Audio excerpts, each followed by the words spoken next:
Hi, Faceless fam.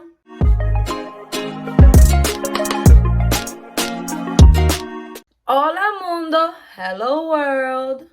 So before we move on, don't forget to like and subscribe. Guys, I know you've been watching my videos. And if you've been watching my videos, what's the point? Like and subscribe.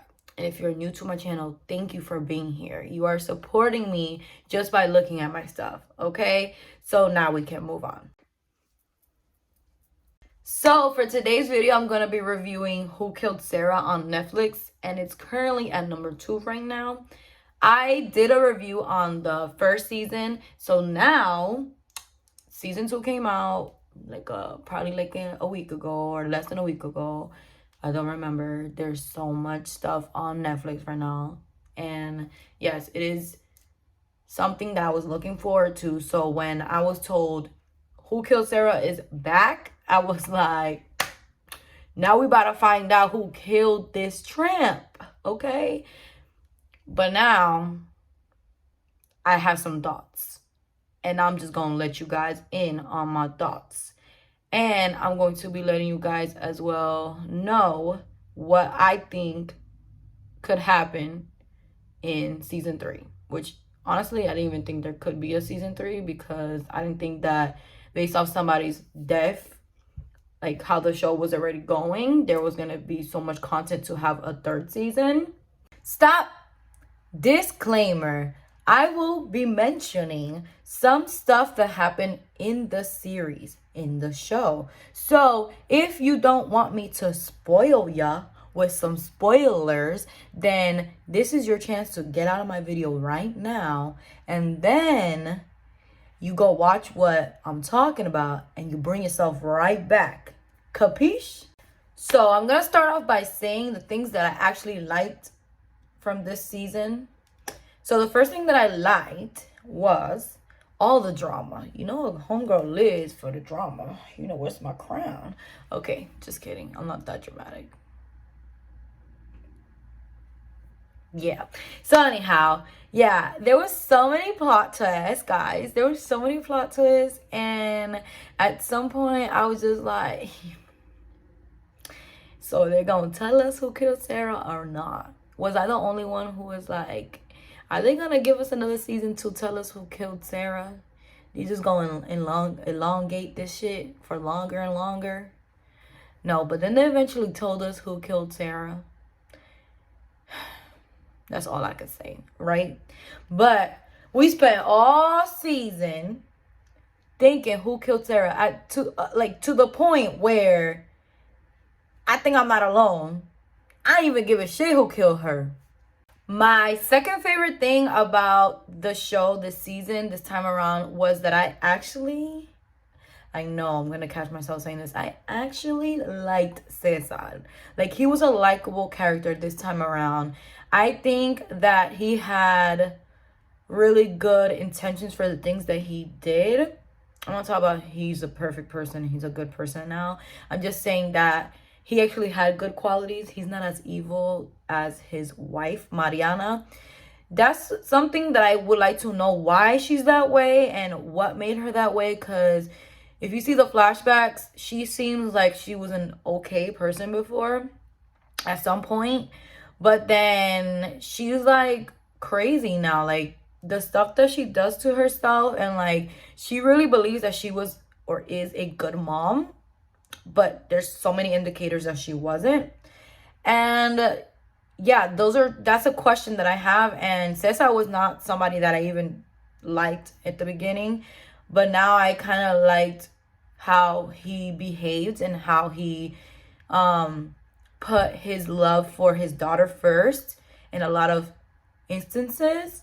My third favorite thing that happened this season was that even though Elisa had a great love and relationship with Alex, she really has a good head on her shoulders, because despite the fact that she may have wanted to stay and there were so many things going on with her family, with the Lascanos, she still went to Spain for her master's, and basically she said deuces and she still did her thing, and I love that about her. Eventually she came back, which you guys most likely had. I mean, if you're watching this part, it's because you saw it and you want to be spoiled. But yes, she came back, and she went through so much, and poor thing, she still has so much hope, and still is so brave to do things that she does, even to like the very end when she tried to like sacrifice herself. Like, what the hell? I ain't gonna sacrifice myself. But that goes to show what kind of character she is. My third favorite thing that happened this season was when Bruno and his stepdad and his real dad and his mom all were able to arrange the arrangement that they had, where the mom was able to go with the newborn baby back to, or I don't know if she originally was from the US, but to go to the US where the Bruno's biological dad lives. That way Mariana wouldn't be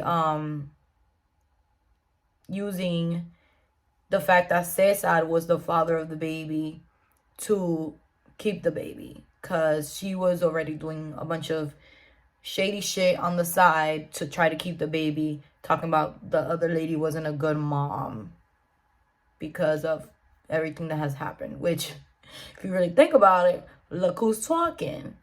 But yes, I really love that part, because that meant that Bruno is such a good kid. I mean, it has nothing to do with the kid though, but like, he's such a good kid though, that he was able to convince adults that are probably super stubborn and in their ways to get past all of that and do something for the greater good. And that was really cute. I like that he has such a great relationship with his stepfather, and that he's also open to having a good relationship with his biological dad. And then my last favorite thing that occurred in this season that I was low-key like super ecstatic about was when they finally got rid of Mocho. Like, dude was such a damn problem for everyone. He was annoying, like abusive, annoying, causing my homeboys problems, and I just wanted him out. And unfortunately, it wasn't in the best circumstances that he was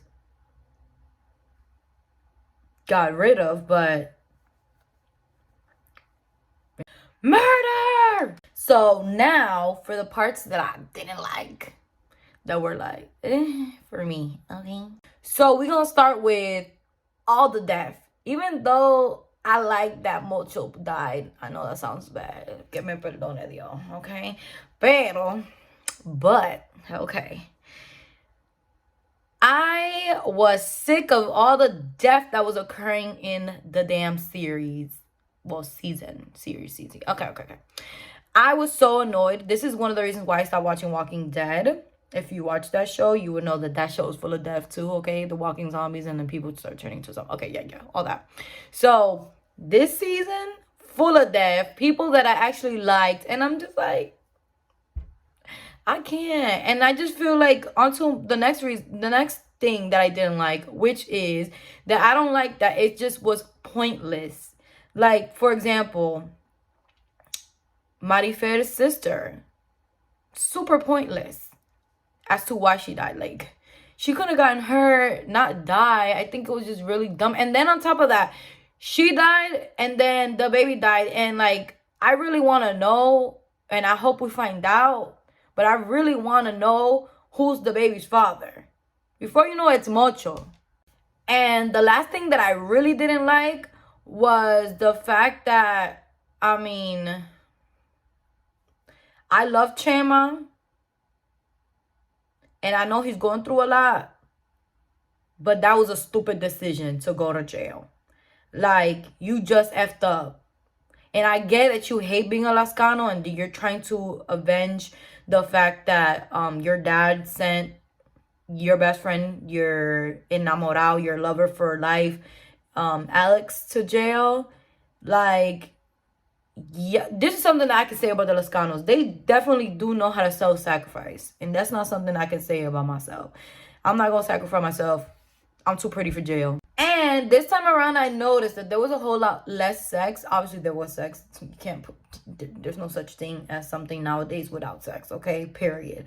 But, yes, there was a whole lot less sex. I think that that may have been because there was a whole lot more drama and a lot of more emphasis on mental health, especially with Sarah's revelation and her father being in a mental facility. Maybe that's why there was less hunching this time around. My favorite character this time around was who was my favorite character? I think I'm gonna still stick to Bruno. I like Elisa, but I'm gonna still stick to Bruno. We get to meet Nicandro, which, let me tell you something. As an adult, Nicandro don't look like Nicandro when he was younger. Nicandro younger looks a whole lot worse. And Nicandro now looks like the dude that sings, if you're Spanish, you might know this. Me dediqué a perderte. That song, right?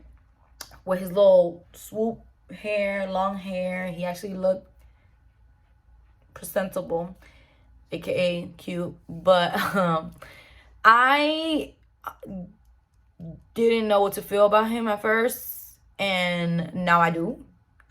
So I guess for season 3, we're gonna get to know him more, because eventually we're gonna understand why is it that he wanted to kill Sara, which was like, in the beginning when the season started, I thought it was him. Then later on, I got convinced that it was Marifel, but then it was obviously him. But now I want to know why.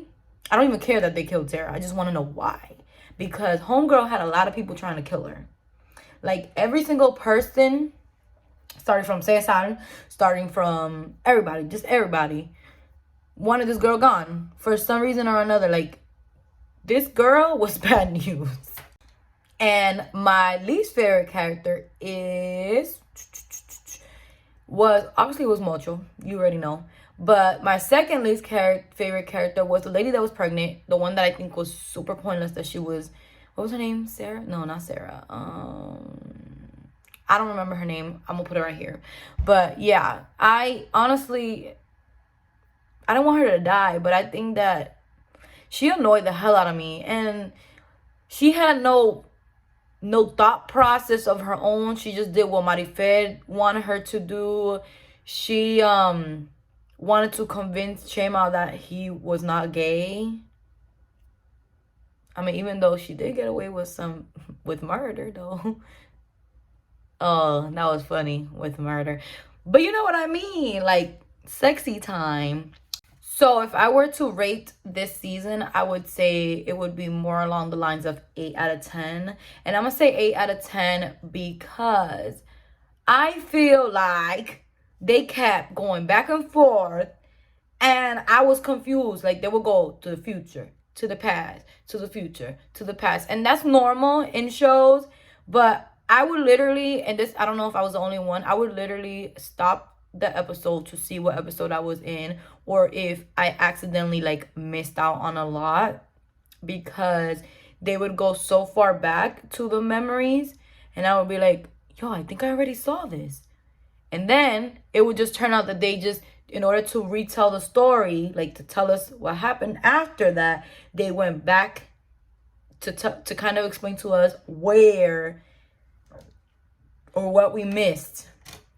Like, for example, when Sara was being chased by her biological dad, and before he gets shot and all that stuff, that particular scene was shown 1,000 times.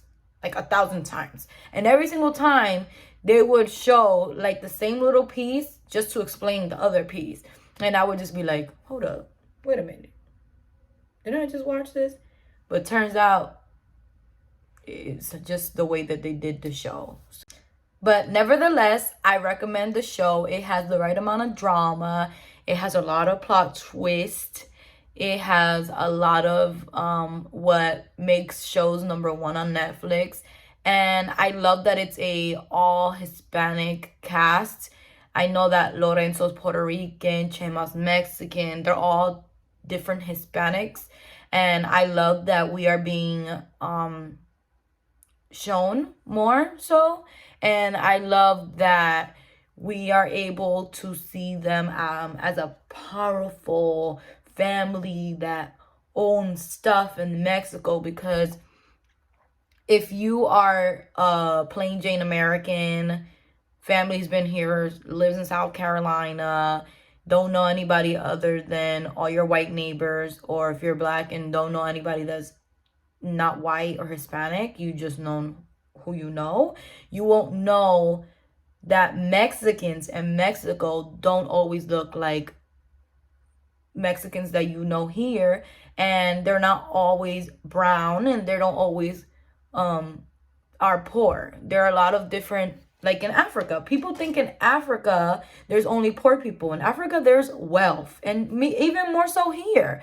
When I used to volunteer for Feeding America, this is a little side note, okay guys, but when I used to volunteer for Feeding America, I was very surprised about how much poverty there is in this country. So when I watched this show, I love to see this. I love to see other sides to what people usually see. And someone can be Mexican, fair, and have money. It is what it is. The world is full of colors. The world is full of people. There's so many types of people. So I'm here for it. And I'm here for Netflix supporting Latinx culture. Just like The Baker and the Beauty. I love that show.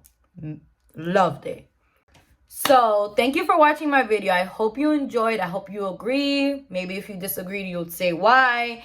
And I hope you guys had a great day. Remember, I make my videos Tuesdays, Thursdays, and sometimes Sundays. Guys, I hope you're keeping safe, and I hope you know there are idiots out there. And like always, peace out.